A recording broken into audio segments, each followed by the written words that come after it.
रवायत का फ़िक्रा है कि जनाब आदम अलैहिस्सलाम जा रहे थे कि एक नूरानी कुब्बा देखा और उस कुब्बे के कुछ और हिस्से नूरानी देखे।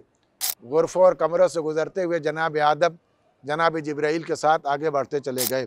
7वें कमरे में खूबसूरत मसनद देखी, उस मसनद पर एक खूबसूरत नूर देखा, उस नूर के 2 गोशवारे देखे और उसके सर मुबारक पर एक नूर का ताज देखा और उसके गर्दन में एक गुलूबंद देखा।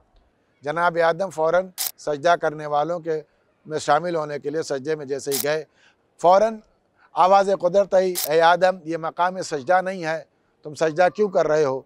जनाब आदम अलैहिस्सलाम ने इरशाद फरमाया, परवरदिगार इन अनवार के मुक़द्दस और इनकी हैबत और इनका जलवा हमें सजदे पर मजबूर कर रहा है। जनाब जिब्राईल अलैहिस्सलाम ने तारुफ़ करवाना शुरू किया कि ये जो तुम देख रहे हो, जिसके सर पर ताज देख रहे हो, जिसकी गर्दन में गुलूबंद देख रहे हो, कोई और नहीं, ये अल्लाह की कनीज़ पैगम्बर इस्लाम की बेटी जनाब सिद्दीक़ा ताहिरा सलामुल्लाह अलैहा हैं। इनके सर मुबारक पर जो ताज है वो ताज नबूवत है। इनकी गर्दन में जो गुलूबंद है ये विलायत का गुलूबंद है। और जो कानों में गोशवारे हैं, एक गोशवारा इमाम हसन से मंसूब है और दूसरा गोशवारा इमाम हुसैन अलैहिस्सलाम से मंसूब है।